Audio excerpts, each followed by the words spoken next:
I realized recently that after making hundreds of Fallout 4 videos, I had yet to make a video about good old Moe Cronin. So today, we shall rectify that omission. We first meet Moe Cronin when we discover Diamond City. He is not only a merchant, but he's also a quest giver. And when we meet him for the first time, he has unique dialogue that we won't hear again. You there! You need a genuine, authentic, custom-made Hickory Swatter. What's a swatter? Rookie, eh? A swatter, my friend, is a Diamond City tradition. See, it used to be that this whole place was a stadium, and two teams would meet and play a game called baseball. One team would beat the other team to death with these things called baseball bats, and the best bats were called swatters. True fact. Oh, really? What kind of teams were there? There was the Diamond City Demolishers, big brutes of guys, played in full power armor with special pneumatic arms, for swinging. Then you had the Lexington Ladies, an all-female team with Coach Bloody Mary Sue at the helm, highest kill count in the league. I could spend all day talking about the Concord Crushers or the Quincy Killmeisters, but you get the idea. It was a hell of a sport. Look, dumbass, that's not how baseball was played. That right, Mr. Smarty Pants? If you're such an expert, how do you think it was played? What makes you the expert, anyway? I'm a native-born son of Diamond City. That's why. Baseball is in my blood. Now, are you going to answer my question or what?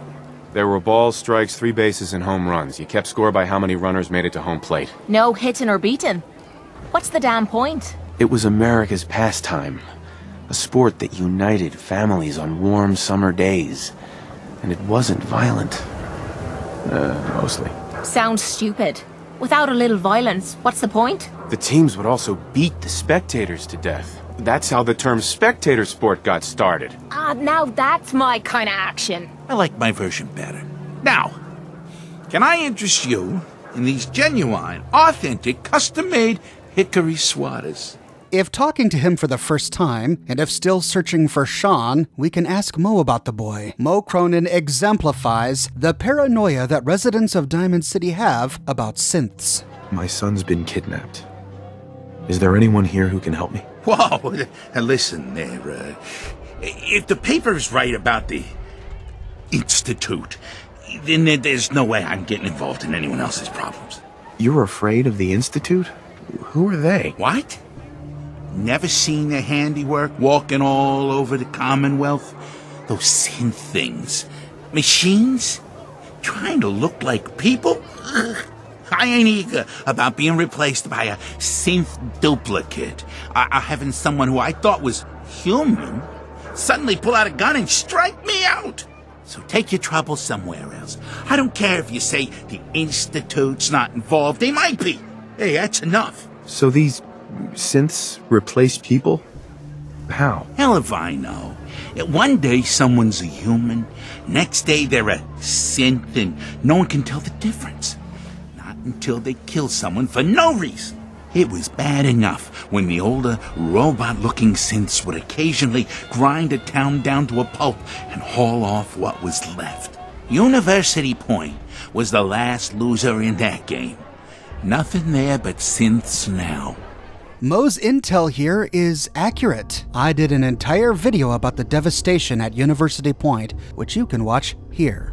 Fine, forget it. On your way then. Shoot. We can always get the information we want from Moe by appealing to his business savvy. You're a businessman. How about we make a trade? Well, sales have been down this month. All right. He then proceeds to tell us the same information that we could get by passing a yellow charisma check. I'm not trying to get you in trouble. Just point me in a direction and I'll be on my way. Fine. I'll help you out just this once. Head to the alley behind the market and look for the neon signs. Valentine's Detective Agency. And if you're smart, you won't go blabbing that around. That place is mud in a lot of people's eyes. Ah, yes, gossip. The noisy killer. Hey, you might not care, but I have to talk to these people every day. Oh, whatever. Just buy something next time, all right? What's everyone's problem with the detective agency? Look, if you ask me, Valentine is a good guy. Saved a lot of lives. But other people think he's just going to bring the Institute's attention. Save the warnings for someone who cares. Fine, Mr. Big Shot. Never mind. I'll be careful. Thanks. Yeah. Just buy something next time, all right? We can also get a quest from Moe. Got any work? Well, if you want to help the sport, I got a lead on a stash of pre-war collector's items. Coach, quitting is for punks Westing had an estate not too far from here.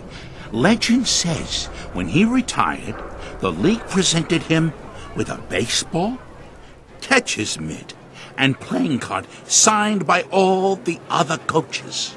See where I'm going with this? I'll pay 100 caps each for those relics. What do you say?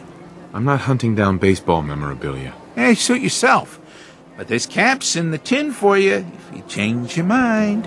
What did you need again? Simple. Go to the old Westing estate and look for a baseball card, and a baseball mitt with signatures on all of them. 100 caps seems light. I need more. I like your moxie. We'll make it 125 caps apiece. How's that sound? Please. You own a whole store. You can do better. Look at that fire in your eyes. All right.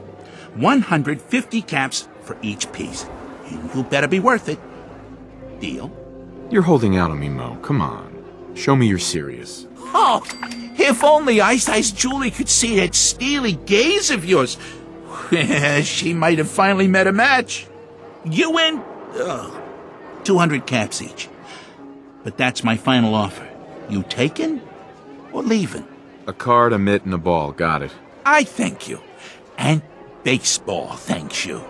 And with that, we begin the quest out in left field. We need to head to the Westing estate to collect some baseball relics belonging to Coach Quitting is for Punks, Westing. We find the Westing estate due southeast of Diamond City. It's just a short walk away. As we approach, we find that the ruins of the estate have been flooded by the nearby lake. What must at one time have been a beautiful manor with a wonderful lake view is now crumbling into the water. As we explore the ruins, our Pip-Boy helpfully pinpoints each of the 3 items we need to collect. The first marker leads us to the top floor of this first ruined house that we find. We see that it's pointing towards a nearby safe. On the other side of a banister, we find a first aid kit next to a ruined bed, and we see a display case with a baseball glove and a ball inside, but these are not the relics we need to recover. Instead, we'll head on over to the safe, which is locked with a novice lock. Inside, we find a collection of minor loot, as well as a signed baseball. This is a unique quest item that we only find when doing this quest. The ball has signatures all over it. Whose names could they belong to? We'll tackle this topic in just a moment. But first, we hear the nearby scuttling of mirelurks. It's time to take out our double-shot fat man and deal with the situation.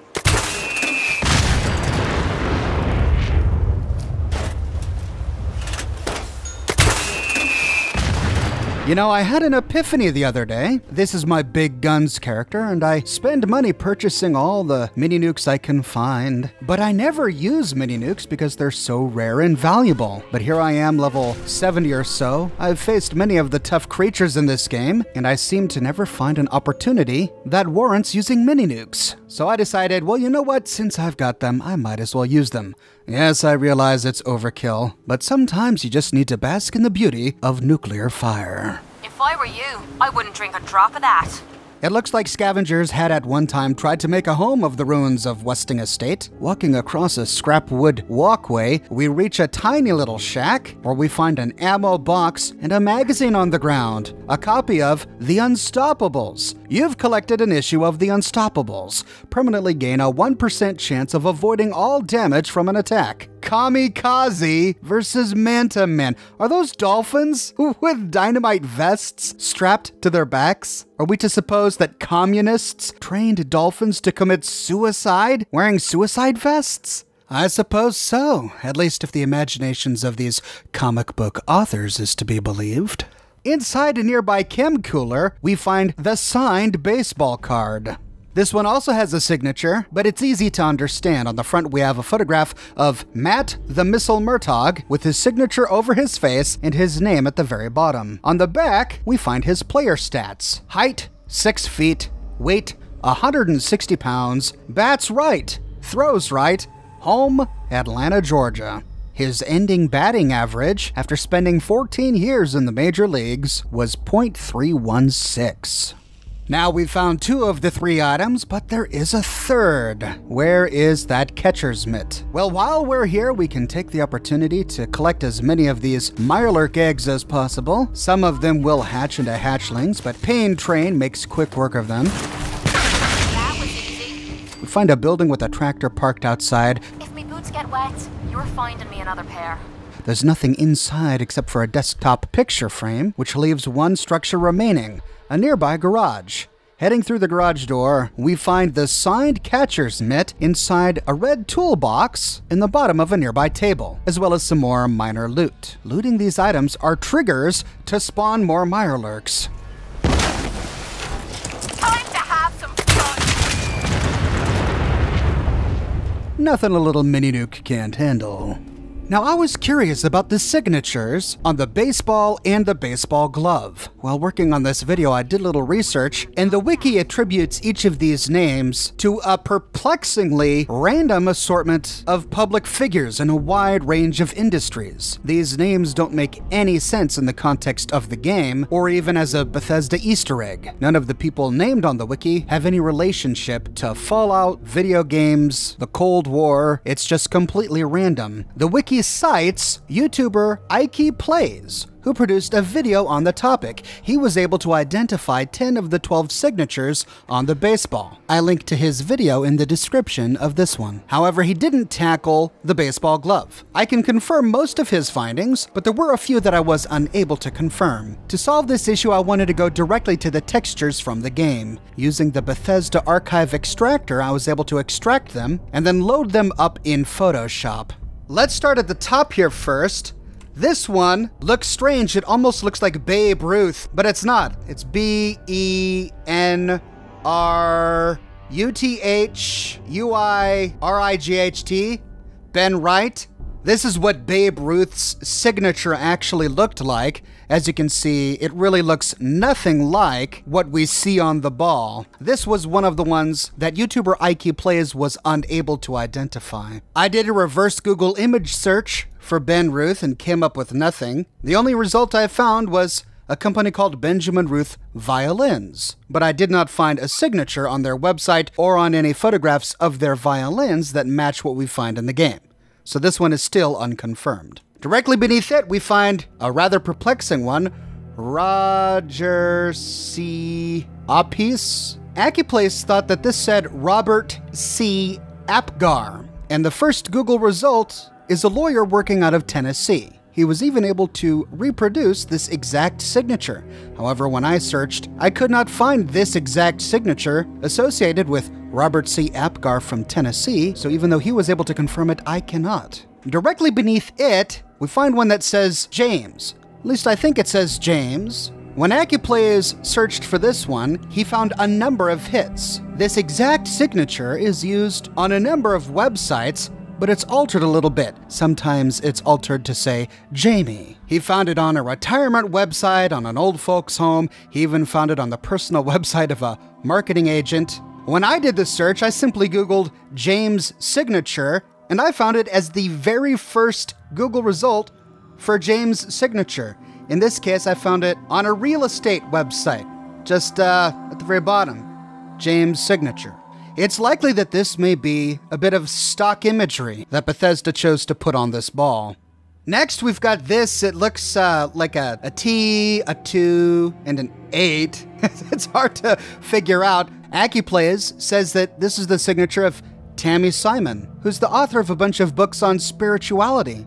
And I was able to confirm this. I found the signature used here on a 2012 article on the Huffington Post, an article about what your signature can say about you. And this article attributes this signature, which we clearly see is from the ball, to Tammy Simon, a publisher of spiritual books. Down here, we've got Dale Jarrett.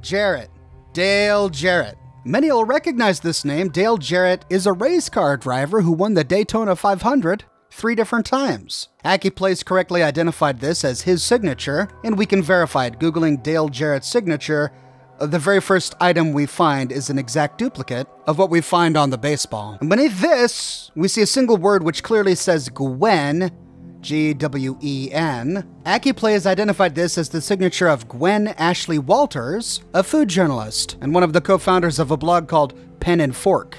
I was able to confirm this one too. On the website, at the very bottom of one of the articles, we find Gwen, which looks exactly like what we find on the ball. Over here at the very bottom, we see something that looks like it says Leslie. AccuPlays correctly identified this as the signature of country musician Leslie Satcher. I was able to reverse image search it to her own website, lesliesatcher.net, where we find it right in the middle of the page. It's an exact match. Here's one AccuPlays couldn't identify. I think it says feel funny, runny, bunny, feel roosy, feel funky, Phil Bunky. I couldn't figure this one out either. This one is kind of hard to see. See if we can turn that a bit. And cool hextropon. I probably wouldn't have been able to figure this out, but AccuPlays did. It's the signature of Arhul Hextropon, a Star Wars character. Doing a reverse image search of it leads us to the following page on Wikipedia. Arhul Hextropon, a very minor character in the Star Wars franchise, but scrolling on down, check it out, at the very bottom we find Arhul Hextropon. There's his signature, and it's an exact duplicate. Look at that. What an obscure reference. Moving this, move that back. Over here, we've got GB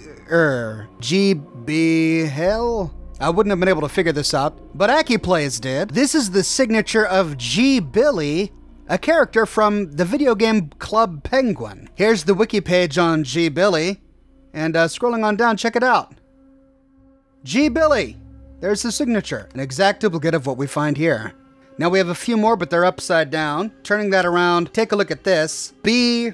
Ataturk. H. Ataturk. Well, I'm not sure what this is, but Ataturk is fairly unique. If we simply Google Ataturk signature, the first result we find is a Wikipedia listing for Mustafa Kemal Ataturk. And check it out, this is exactly what we find on the ball, down to the placement of the dots and this strange attachment to the A. Mustafa Ataturk was the founder and first president of Turkey. And moving on to the next one, the final one we find on this ball is over here in the bottom left-hand corner. Cattle.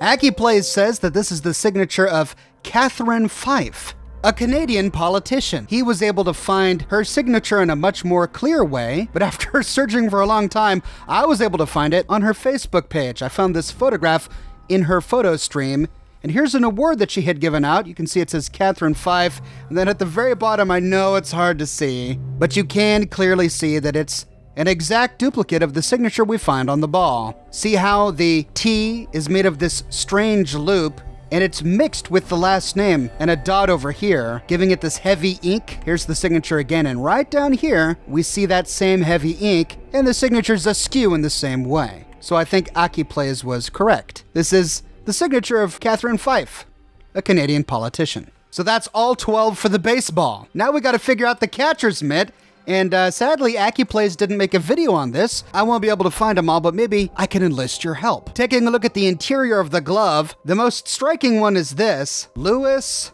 Bagger. I can't even make this out. Lossus, Bagger, Bigger, something. Well, it's clearly like a baseball name. He has a nickname with this B in quotes. Beneath him, we've got Ace or Zach Lister. And what's this? This is just a big scribble. How am I supposed to interpret this? You know, part of me is thinking maybe Bethesda was just having a laugh here with the baseball mitt.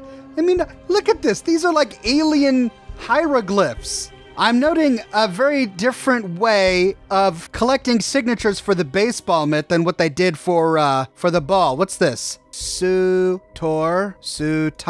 Here we go. AJ. Okay, I can see AJ. This looks like And then we've got Velo, Vimo, no, Duro, Underden, Mike, Meek, Mer, Moo, Matthew, Minnie, Fuzziva? And no idea what that is. And again, I'm at a loss. Well, this catcher's mitt is proving to be far more difficult than the baseball. And this whole signature thing is extremely strange.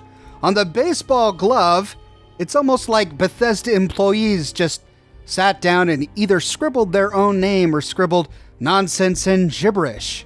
Most of these just look like squiggles. But on the baseball, they used real names, some of them contemporary, some of them historical, like Ataturk over here. And they are such obscure references, from Canadian politicians to food bloggers, other video game characters to minor Star Wars characters. At any rate, once we have all three relics, we can take them back to Moe Cronin. As we turn them in, both the Soul Survivor and Moe respond to each other's questions strangely. Hey, it's you! Hey, find any of those baseball items I mentioned? No, I don't. Bad form coming up to the plate with nothing. Yeah, well. Any luck getting those relics? Well, the future of baseball could depend on them. Working on it. Got those baseball relics I asked for? What do you want again? All the baseball relics you can find from the Westing estate. Signed, in one piece. You find anything? Got them all right here. I like your gumption. Let me take a look. This baseball, it's the real deal. You'd sign one of these and give it to the children of anyone you killed on the field. Look at that card. See those numbers on the back? Tracks the count of enemies beaten to death by the player. Check out the leather on that mitt. Really good players use them to catch bullets. True fact there. That's everything on the list. Thank you. Far as I'm concerned, you're now a part of baseball collector history.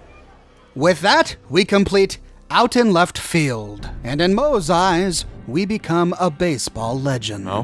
You're the greatest baseball collector I've met in a long time. Hey, thanks again for bringing me those relics. Now, you buying a swatter today? On his inventory, he has quite a selection of baseball bats. The best one is Rockville Slugger, a unique legendary weapon which is great for VATS characters because the legendary effect reduces action point cost by 40%. It's a great little weapon that's easy to obtain, especially at earlier levels. I used it on my melee character for quite some time before I got Pikmin's Blade. And that's the full story of Moe Cronin. I don't know if he's a liar or if he really doesn't know the origins of baseball. Either way, he tells a great little story, and he mans one of the more iconic shops in Diamond City. I'm slowly working through all of the major characters we find here in Diamond City in preparation for a big video detailing the history of Diamond City. If you want to make sure you don't miss an episode, be sure to subscribe and to click that bell notification button. Thanks for sticking with me while I was on vacation. Many of you might have noticed that I was gone almost all week last week. I was out of town visiting family for Thanksgiving, but I'm back in the office cranking out videos, so never fear, I will continue to have a new video for you 6 days a week. If you like what I do and you want to support me in a more personal way, consider becoming one of my patrons on Patreon. And if you want to make sure that you stay up to date with Oxhorn news, including when I have to announce a vacation, be sure to follow me on Facebook and Twitter. But more than anything, I'm just so grateful that you're here watching this video with me today. Thank you so much for watching, and I'll see you tomorrow morning, bright and early, with a brand new video.